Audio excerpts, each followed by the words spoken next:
కుర్చీ మడత పెడతా అనే డైలాగ్తో ఎంతో ఫేమస్ అయినటువంటి కుర్చీ తాత స్వాతంత్ర దినోత్సవం రోజున బస్లో కొండాపూర్కి వెళ్ళేటువంటి బస్లో సికింద్రాబాద్ నుంచి కొండాపూర్కి వెళ్తున్నటువంటి బస్లో అయితే కొంతమందికి కనిపించడం జరిగింది. అక్కడ ప్రతి ఒక్కరి దగ్గర భిక్షాటన చేస్తూ కూడా ఆయన కనిపించారు.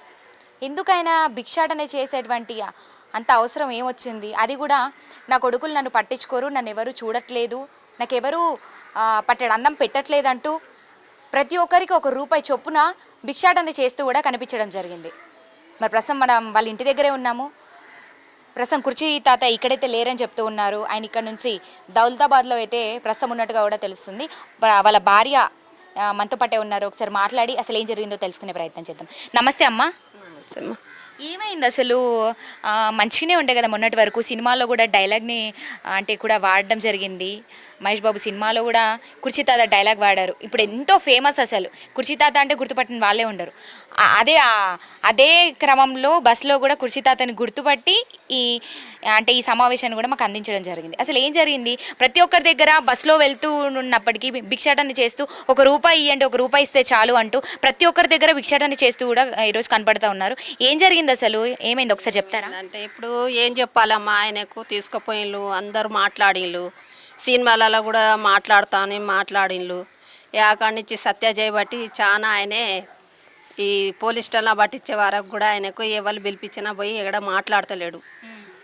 చాలా మందికి అయితే కుర్చీ తాత అని మొత్తం మందికి తెలిసింది, కానీ ఆయనది అంత లేదు ఇప్పుడు. ఆయన ఇక కొడుకులు కూడా సరిగ్గా ఇక నా దగ్గర కూడా 2 రోజులకు 3 రోజులకు ఒకసారి వస్తారు లేకుంటలేదు. నాకు నా బిడ్డ చూస్తుంది, నా అల్లుడు చూస్తాడు. ఇక పెట్టుడు చేసుడు తినుడు అంతా ఆయన కూడా ఎప్పుడన్నా వస్తే నా బిడ్డనే పెడుతుంది. ఇక కొడుకుల తన పోతాడు, ఒక రోజు ఉంటాడు, ఇక తర్వాత ఆయన తాగుడు. ఇక తాగుడు అయితే మునుపు నుంచి ఉన్నది, కానీ ఎక్కువ మట్టుగా అయితే ఇప్పుడు బాగా తాగుతున్నాడు. ఇక ఆయన చెప్పుకోవాలంటే బాగానే ఉందమ్మా, ఏం చెప్పుకోవాలి. అంటే ఆయన ఎవరైతే నమ్మారో ఆ నమ్మిన వాళ్ళందరూ కూడా మోసం చేసేసరికి ఏమైనా మతిస్థిమితం ఏమైనా కోల్పోవడం ఏమైనా జరిగిందా? లేకపోతే ఇంట్లో వాళ్ళైనా మీతో ఎలా ఉంటున్నారు అసలు? కూతుర్లతోని కొడుకులు మీరు 3 ఉన్నారని చెప్పారు. మరి గుర్తుపట్టడం, మంచిగా మీతో మాట్లాడడం ఏమైనా ఎప్పుడన్నా చూసుకున్నారా? మంచిగానే చూసుకున్నట్లే ఏం లేదు, కానీ ఆ తాగుడు చేయబట్టే జర ఇది. కానీ ఇక కొడుకు దగ్గర కూడా ఉండే కొన్ని రోజులు కొడుకు కూడా పైసలు తీసుకున్నాడు. ఇంకో మాట ఏంది, సత్య కూడా పైసలు తీసుకోలే అని పోలీస్ స్టేషన్లో ఎక్కించిండు. చాలా మందికి అయితే ఆయనే వెనుకుండే అయితే పైసలు చాలా మంది తిన్నారు ఆయన పేరు మీద. అంటున్నారు ఆయన డబ్బులు ఎంతో మంది దోచుకొని ఇప్పుడు తిన్నవారు ఈరోజు ఒక పట్టెడు అన్నం పెట్టకుండా ₹1 ఇవ్వలేకపోతున్నారు. అందుకే ఇట్లాంటి భిక్షాటన చేస్తున్నారా? అంతే. ఇక కొడుకులు చూడలే, ఇక సినిమాలలో గిట్లా పోయినా కానీ ఇక ఆయనకు జర మంచిగా లేదన్నట్టు, ఇక గిట్లా అయిపోయింది అన్నట్టు ఆయన అయిపోయిండు. చాలా బయట నుంచి ఎక్కడి నుంచి ఏమో ఆఫర్స్ వస్తలేవా? ఇంతకుముందు యూట్యూబ్లలో కూడా కనబడుతూ ఉండే వీళ్ళు ఇంట్రొడ్యూస్ చేసి కూడా ఎంతో కొంత డబ్బులు ఇచ్చే వాళ్ళంటూ కూడా చెప్పుకొచ్చారు కదా. మరి ఇట్లా ఈ మధ్య కాలంలో ఏం ఆఫర్స్ రావట్లేదా? ఏం లేదమ్మా, వస్తలేరు, ఎవ్వరు వస్తలేరు. వచ్చినా కానీ ఆయన దొరుకుతలేడు. ఇంకో మాట ఏంది, పిలిచినా కానీ సరిగ్గా ఆయన వెళ్తలేడు. ఎందుకంటే మంచిగా అనిపిస్తలేదు నాకు అన్నట్టు అన్నాడు మొన్న అయితే నా ముంగట. ఏడికి పోలే, ఏం చేయాలి అయితే లేదు నాకు శాతం ఆయన అన్నాడు. ఇక గిట్టే దేవుడిచ్చిన కాడికి అని అన్నాడు. కానీ అంతే. ఇక నాకు 2 నెలలు అయిన తర్వాత వచ్చిండు. మొన్న 2 రోజులు ఉన్నాడు. వస్తే నా బిడ్డ అన్నం గిట్లా పెట్టింది. ఇక ఉన్నాడు, 2 రోజులు ఉండి వెళ్ళిపోయిండు. మళ్ళీ పెద్ద కొడుకు దగ్గర పోయి 1 రోజు ఉండడు. నా పెద్ద కొడుకు దగ్గర ఉన్నాడు. వాళ్ళు చూడరు, ఉండడు. నా నడిపి కొడుకు చూడడు, ఉండడు. బయట కూడా అదే చెప్పుకొస్తున్నాడు, అమ్మ మన కొడుకులు ఎవరు చూడట్లేరు, పట్టడు అన్నం పెట్టట్లేరు నాకెవరు అంటూ ఈరోజు భిక్షాటన చేస్తూ కనిపిస్తున్నారు. ఏంది అసలు పరిస్థితి ఏంది? ఎందుకని చూడరు? అంటే ఇంతకుముందు కొడుకులని కృషి తాత చూసేవాడు కాదా? చూసేవాడే అయ్యా, చూసేవాడు, చేసేవాడే, అంతా చేసినోడే. కానీ ఇప్పుడు అట్లా కోడళ్ళు చేయబట్టి జర నా కొడుకులు కూడా ఇదైపోయిండు. కోడళ్ళ మాటనే ఈయనగా తల్లిని దగ్గర తీసుకున్నారు, తండ్రిని దగ్గర తీసుకోరు. ఇంకంతే. ఇప్పుడు ఎవరు ఇంట్లోకి కూడా రానియరా కుర్చీ తాతని? ఉన్నటువంటి కొడుకులు ఇంట్లోకి రానిస్తాడు అంతే. 1 రోజు 2 రోజుల చుట్టాలు పోయి వచ్చినట్టు అంతే. మరి ఉండొల్లి తినోళ్ళు అని నా కోడలు అనేది నా కొడుకు అన్నాడు. ఇవాళ పోయినా రేపు ఉండాలి, ఎల్లుండి రావాలి. ఇంకంతే. ఇక కొడుకు లేదు, కోడలు లేదమ్మా. ఇక ఉంటే నా బిడ్డ దగ్గరనే ఉంటానా నాళ్ళుంతోనే ఉంటానా ఇక ఆయన కూడా వస్తాడు 2 రోజులు ఉంటాడు కానీ ఏడ్చుకుంటూ పోతాడు. మొన్న జరిగిన విషయం గురించి చెప్పారా? అంటే నిన్న జరిగిన గురించి దాని గురించి అంటే స్వాతంత్ర దినోత్సవం రోజునే బస్సులలో అంటే బస్సులో పర్యటిస్తూ కూడా ప్రతి ఒక్కరి దగ్గర రూపాయి ఇస్తే చాలు అంటూ భిక్షాటన చేశారు. ఈ దీని గురించి మీతో ఏమన్నా చెప్పడం జరిగిందా? ఇక నాకైతే ముందు నుంచే తెలుసమ్మా ఆయన కొడుకులు చూడారు నా బతికి ఇట్లా అయిపోయింది అన్నట్టు ఇక అడుక్కుంటూనే ఉంటాడు. పొట్ట మందం ఆయనకి తాగడం మందం తినే మందం అడుక్కునే ఉంటాడు నాకు తెలుసు. ఇక మొన్న సంగతి అయితే నాకు తెలియదు కానీ ఇంతకు ముందు అయితే అడుక్కుంటాడు. అంటే దీని గురించి మీతో ఏం అంటే చెప్పడం జరగలేదు? చెప్తాడు ఎప్పుడన్నా ఒకసారి మంచిగా ఉన్నప్పుడు చెప్తాడు గిట్ల గిట్ల సంగతి అని ఇచ్చి కూడా పోతాడు 100-200 ఇచ్చిపోతాడు ఖర్చు కొంచుకోమని. ఈ మధ్య కాలంలో ఎప్పుడు వచ్చారు ఇంటికి? ఎప్పుడు మాట్లాడడం జరిగింది? మొన్న వచ్చిండు 2 రోజుల ముందు 2 రోజుల ముందు వచ్చిపోయిండు. ఏమన్నారు? మీతో ఏమైనా చెప్పారా? ఏం చెప్పలేదా అమ్మ. ఎలా ఉంది ఇప్పుడు హెల్త్ కండిషన్? ఎలా అంత బాగానే ఉందా? ఆయన బాగలేదు హెల్త్ కండిషన్ మనుషులను గుర్తుపడతలేడు జరా సరిగ్గా గుర్తుపట్టట్లే. మరి మీరు చెప్పొచ్చు కదా మరి మీతో పాటే ఉండమని, ఇక్కడే ఏదైనా పని చూపిస్తా. మరి ఇప్పుడు మీరు మీ కూతురు అల్లుడి దగ్గరే ఉంటున్నా అంటున్నారు కదా, మరి ఏదైనా మీకు వెళ్ళేటువంటి ఏదైనా దొరికే పని ఇక్కడే చుట్టుపక్కల చూపిస్తాం, ఇక్కడే ఉండు మాతో పాటు అని మీరు ఎప్పుడూ చెప్పలేదా? అట్లా వెళ్ళిపోతా ఉంటే మీరు ఎలా ఊరుకున్నారు అసలు? చెప్పినా అమ్మా ఎన్నోసార్లు చెప్పినా కానీ ఈనాడు పట్టించుకోడు మనిషిని. అల్లుంతనే ఏముండాలే ఊకే అని అంటాడు. అల్లుంతనా నువ్వే ఉండు ఎక్కువ ఉన్నది నా కొడుకులు చూడరు చెయ్యరా అని నువ్వే ఉన్నావు నేను ఉండా అల్లుంతానా అని అంటాడు. ఇంకంతే మంచిగా అనిపించేది అల్లుంతానా ఉండే ఆయనకు. మరి నార్మల్గా మీరే ఏదైనా పని చేసుకుంటూ మీ ఇద్దరు కలిసి ఉండొచ్చు కదా నార్మల్గా బయట ఏదో ఒక చిన్న రూమ్లో? కరెక్టే, ఇక్కడ మీ వాళ్ళకు దగ్గరగా ఉండొచ్చు కదా, అట్లా ఎప్పుడు ఒప్పుకోలేదా? ఒప్పుకుంటాడు కానీ కిరాయా కట్టలేడు. అంటే మన పని చేయొచ్చు కదా, అంటే నార్మల్గా కుచితాతకి ఏం పనులు రావా? ఇంతకుముందు చెప్పారు మీరు ఒకసారి లారీ డ్రైవింగ్ చేశాడు.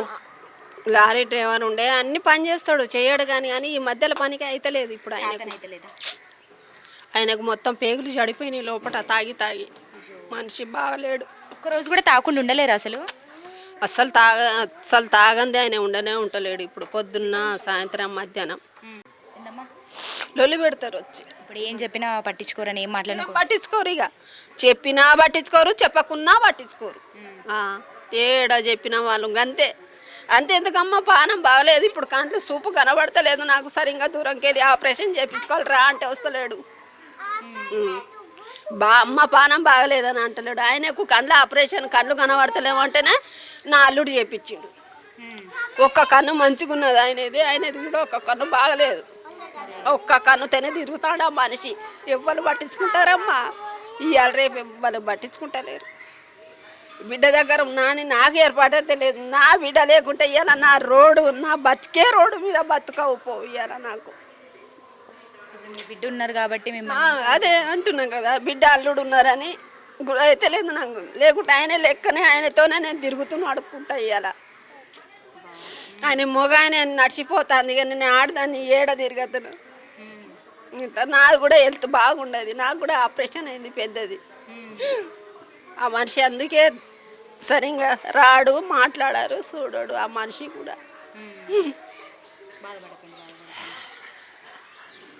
మరి కుర్చితాత ఇంత ఫేమస్ అయ్యిండు కదా, ఎప్పుడన్నా నార్మల్గా ఎవరి దగ్గరికైనా పోయి అంటే ఏదైనా ఒక పండ్లనైనా పెట్టండి, ఏదైనా చిన్న మీకు బ్రతికేయగలిగేలా ఏదైనా చిన్న జాబ్ చూపించండి అంటూ ఎప్పుడు మిమ్మల్ని ఎవరిని అడగలేదా? కనీసం అంత కుర్చితాత అని ఈరోజు అంత ఫేమస్ అయ్యిండు కదా, మరి అట్లనన్నా ఎవరు మీకు సహాయం చేయడానికి ముందుకు రాలేరా? ఎవ్వరు రాలే సాయం అమ్మ. ప్రతి కాడ పోయినే మాట్లాడిండు కానీ ఎవ్వరు సహాయానికి ముంగటికి రాలే. ఇప్పుడు నేను కూడా మీదుగా చెప్పినా కానీ గిట్లున్నదని నాకు ఇల్లు లేదని ఆయనే మొత్తుకుంటున్నాడు, నేను కూడా మొత్తుకుంటున్నా ఇల్లు లేదు నాకు. మరి గవర్నమెంట్కి ఎప్పుడు అప్లై చేశారా? అదేంలా చేసి తెలంగాణ వచ్చినప్పుడు చేసిన అప్లై రాలే. ఇల్లు నాకు రాలే, నా బిడ్డకు రాలే. భూమి లేదు ఏడ ఇల్లు లేదు. అట్లా అయినా పరిస్థితికి నాకు ఒక ఇల్లు దొరికినా కానీ నా బిడ్డ కూడా పని చేసినా కానీ ఇంత నాళ్ళుడో నా బిడ్డ సంపాదించినా కానీ మంచిగా తింటాం. ఇప్పుడు ఆయన ఒక్కడు పోతేనే ఇల్లు నడవాలి. మేము తింటానమ్మా లేదా దేవునికి తెలుసమ్మా. కదమ్మా, ఇప్పుడు కొత్త ప్రభుత్వం వచ్చింది రేవంత్ రెడ్డి గారి హయాంలో. ఇప్పుడు మనకి ప్రజాభవన్ అనేది ప్రజల కోసం ప్రతి వారంలో మంగళవారం శుక్రవారం అది పెడుతూ ఉంటారు.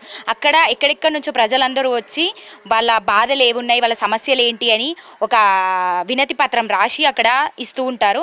దాని ద్వారా మీకు ఏమన్నా హెల్ప్ అవ్వచ్చు కదా, అంటే ప్రభుత్వం దృష్టికి తీసుకెళ్లాలనే ఆలోచన ఎప్పుడు రాలేదా మీకు? ఎప్పుడైనా వచ్చారా ప్రజాభవన్కి మీరు? నేను మా ఆయనే పోయినాం. మా ఆయనే 2 సార్లు పోయిండు. ఆయనే దొరకలే. ఇల్లు కోసమా? ఇంట్లో గురించి ఆయనే పోయిండు. నేను పోయినా లోపలికి పోనీయలే. మీరే అంటే ఏమన్నా మీరు పత్రం లాంటిది రెడీ చేసుకొని వెళ్ళారా, మాకు ఇల్లు లేదు అన్నట్టుగా? రాపించుకొని పోయినా. ఇల్లు లేదు, నాకు పింఛన్ లేదు, నేను బిడ్డ దగ్గర ఉంటానా, బిడ్డ దగ్గర ఉంటారా, నాకు ఏది లేదు అని చెప్పనీకి రాసుకుంటానని పోయినా. ఆయనే కూడా రాసుకొనే పోయిండు. ఎవరితో మాట్లాడారు అక్కడ? అంటే నార్మల్గా పోలీసు వాళ్ళు ఉంటారు, సెక్యూరిటీ తోటి అడిగిన అంతే. ఆయన కూడా అక్కడ ఎవరు ఆపరమ్మా ప్రజల్ని? లోపలికి గేట్ లోపలికి స్వతహాగా వెళ్ళొచ్చు, మిమ్మల్ని ఎందుకు ఆపారు? అందరు వెళ్తూ ఉంటారు కదా లోపలికి. అంటే పర్మిషన్ ఉండాలట ఆయన తనకి పోని. అంటే ఎవరు పర్మిషన్ కావాలి? ఎవరైనా పర్మిషన్ అయితేనే రేవంత్ రెడ్డి దగ్గర పోవచ్చు అని అన్నారు. రేవంత్ రెడ్డి దగ్గరికి డైరెక్ట్గా ఎవరిని కలవనివ్వరండి. లోపల వేరే సర్స్ ఉంటారు, ఒక సిబ్బంది ఉంటుంది లోపల. అంటే మీరు ఇచ్చినటువంటి అప్లికేషన్ ఏదైతే ఉంటుందో అది ఫామ్ ఫిల్అప్ చేసి వాళ్ళకి ఇస్తే వాళ్ళు తీసుకోవడం జరుగుతుంది. అక్కడ వాళ్ళు దాన్ని పరిశీలించి తర్వాత మీకు ఒక ఫోన్ ద్వారా మెసేజ్ రావడము, ఆ తర్వాత మీకు ప్రాబ్లమ్ సాల్వ్ అయ్యేటువంటి అవకాశాలు ఉంటాయి ఒక 2-3 సార్లు మీరు వెళ్తూ వస్తూ ఉంటే. మరి లోపలికి మీరు డైరెక్ట్గా వెళ్ళాలి. డైరెక్ట్గా సీఎం ఉండరు అక్కడ, వేరే మినిస్టర్స్ అందరూ కూడా అక్కడే ఉంటారు. మీ బాధల్ని చూస్తూ దాన్ని పరిశీలిస్తూ ఉంటారు. మరి అట్లా ఒకసారి వెళ్ళి రావచ్చు కదా, వెళ్తే మీకు ఏమైనా ఇల్లు వచ్చేటువంటి అవకాశం ఉంటుంది. అట్లా పోయిండు 2 సార్లు ఆయన అయితే పోయిండు, కానీ లోపలికి పంపలే నాకు అని అన్నారు. నేను కూడా ఒక్కసారి పోయినా కానీ లోపలికి పంపలే.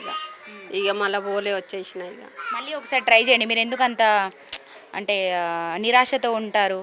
ఒకసారి వెళ్ళి ఒకసారి ట్రై చేయండి. మీ కూతుర్ని తీసుకెళ్ళి వెళ్ళండి, మీ కూతుర్నైనా లేదంటే అల్లుడితో వెళ్ళి.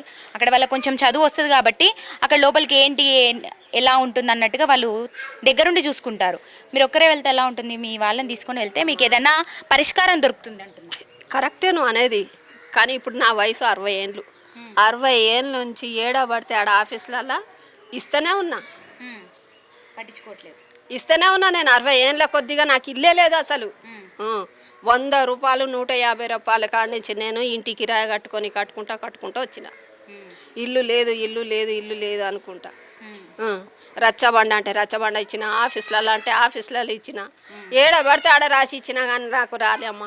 ఒక 10 సంవత్సరాల కింద కూడా మీ సేవలో ఇచ్చిన, అంటే మీ సేవలో ఇచ్చిన ఉన్నోళ్ళకి వచ్చిన ఇండ్లు, తెలంగాణ వాళ్ళు ఉన్నోళ్ళకి ఇచ్చిండ్లు ఇండ్లు, స్లాబ్ ఉన్నోళ్ళకి ఇచ్చిండ్లు.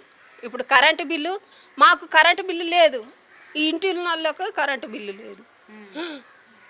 కడుతున్నాము నెలకు 800-900 వస్తుంది మాకు కరెంటు బిల్లు, కడుతున్నాం. ఈ నెల 1300 వచ్చింది మాకు కరెంటు బిల్లు. ఎవరే చెప్పుకోవాలమ్మా, తినకపోని అదైతే కట్టుడు మాత్రం కరెక్ట్. అది అన్ని బాగానే ఉన్నాయి. మీరు ఒక్కసారి కుర్చీ తాతని ఇక్కడికి పిలిపించి నార్మల్గా మాట్లాడుతూ ఉంటారా? ఫోన్ ఉందా? ఫోన్ చేసి మాట్లాడడం? ఆయన తన ఫోన్ లేదా? లేదా, వస్తేనే. ఇంకా మళ్ళీ వచ్చినప్పుడు మీరు ఒకసారి భవన్ దగ్గరికి మీ అల్లుడిని తీసుకొని వెళ్ళి అక్కడ ఒకసారి మీ ప్రాబ్లం ఏంటో చెప్పి మీరు అప్లికేషన్ అక్కడ ఇచ్చేస్తే దాని మీద మీకు ఏమైనా వచ్చేటువంటి అవకాశం ఉంటుంది. మళ్ళీ మీ తర్వాత మీ కూతురికైనా హెల్ప్ అవుతుంది కదా ఇల్లు వస్తే. హెల్ప్ అవుతుంది కరెక్టే, కానీ అమ్మ ఆయన రావాలి, నాతోని రావాలి. ఇప్పుడు 8-9 గంటలకు వస్తాడు తప్పున, వస్తే మళ్ళీ తెల్లారి 5 గంటలకి పోతాడు. అంటే ఇంకా దొరకరు మాకు ఎక్కడ కనిపించే దొరకడు. పొద్దున ఉండయ్యా తిని ఇట్లా గిడికి పోదాం అంటే సరే అంటాడు. తెల్లారి 5 గంటలకు లేచిపోతాడు. ఏడిపోతున్నాం అంటే చాయ్ దగ్గర తాగంటాడు. అటే మొత్తం ఇంకా రాడు. మీరు బాధపడకండి, మీరు ఒకసారి ట్రై చేసి చూడండి, మీకు ఇల్లు వచ్చేటువంటి అవకాశాలు. అలా అయినా మీకు కొంత బాధలు తీరుతాయి కదా, మీరేం టెన్షన్ పడకండి. వచ్చినప్పుడు ఒకసారి ట్రై చేయండి. సో ప్రస్తుతానికైతే ఇది ఇంకా ఈ భిక్షాటన చేయడం అనేది అప్పటి నుంచి ఉన్న అలవాటే అంటారు. ఇక ముందు నుంచి ఉందమ్మా. ఇప్పుడు మీరు మాట్లాడిన కానీ సినిమా డైలాగులు కొట్టినా అప్పటి సందే ఉన్నది. అట్లనే ఇక కొడుకులు చూడకపోతే ఏం చేస్తారమ్మా? నా పరిస్థితి కూడా అట్లనే. ఒక మాట ఇప్పుడు నా బిడ్డ లేకపోతే ఆయన అడుకుంటాడు, మొగ ఆయన ఏడ అన్న వండుకుంటాడు, నేను ఏడ వండుకుందును? సమస్య, నేను ఏడ వండుకుని. ఇప్పుడు నా బిడ్డ నా అల్లుడు ఉన్నదని తల్లి అని ఆమె ఉంచుకుంటుంది, కొడుకులు ఉంచుకోపో. మీరు టెన్షన్ పడకండి. ఒకసారి అయితే ప్రజాభవన్కి వెళ్ళి ఆ ప్రయత్నం అయితే ఒకటి చేస్తే మీకు ప్రాబ్లమ్ సాల్వ్ అవుతాయి. సరే అమ్మా, పోతా. సో ఇదండి అంటే కుర్చీ తాత కుర్చీ మడత పెడతా అనే డైలాగ్ చెప్పకన్నా ముందు నుంచి కూడా అదేవిధంగా కొన్ని యూట్యూబ్ ఛానల్స్లో మనం చూస్తూ ఉన్నాము. ఆయన ప్రాంక్స్ అని అట్లాంటి వీడియోలు చేయడం, ఇంటర్వ్యూస్ చేయడం, చిన్న చిన్నగా తన లైఫ్ స్టైల్ గురించి చెప్పడం, ఇట్లా చేస్తూ కొంత డబ్బులు అయితే సంపాదించుకునేవారు. కానీ ఎంత ఫేమస్ అయినప్పటికీ కూడా తను భిక్షాటన ఏదైతే చేస్తారో ఆ అలవాటు అప్పటి నుంచే ఉంది, ఇప్పుడు కొత్త కాదు అంటూ కూడా వాళ్ళ భార్య గారు చెప్తూ ఉన్నారు. సో కొడుకులు చూడకపోవడం వల్ల, ఎవరు పట్టించుకోకపోవడం వల్ల ఈ పరిస్థితి ఈరోజు మాకు ఏర్పడింది. కనీసం మాకు వాళ్ళ పెళ్ళైనప్పటి నుంచి కూడా ఈ రోజు వరకు కనీసం వాళ్ళకు ఉండడానికి సొంత ఇల్లు అనేది లేకుండా ఉంది. చాలా ఇబ్బందులు పడుతున్నాము. ఓ పూట తింటూ కూడా ఓ పూట తినకుండా రోజులు ఎల్లదీస్తున్నామంటూ కూడా ఈరోజు కుర్చీ తాత వాళ్ళ భార్య ఎంతో ఆవేదన వ్యక్తం చేసినటువంటి పరిస్థితి కూడా కనపడతా ఉంది. సో వాళ్ళు ఒకసారి ప్రజాభవన్కి అయితే వెళ్ళినప్పటికీ వాళ్ళని లోపలికి రానివ్వలేదని కూడా చెప్తూ ఉన్నారు. మరొకసారి వెళ్తే ఏమైనా వచ్చేటువంటి అవకాశాలు ఉంటాయంటూ కూడా ఈరోజు ఆవిడ కన్నీరు మున్నీరు అవుతున్నటువంటి పరిస్థితి. కెమెరామ్యాన్ విఘ్నేష్తో రిపోర్టింగ్ భానుశ్రీ, హైదరాబాద్.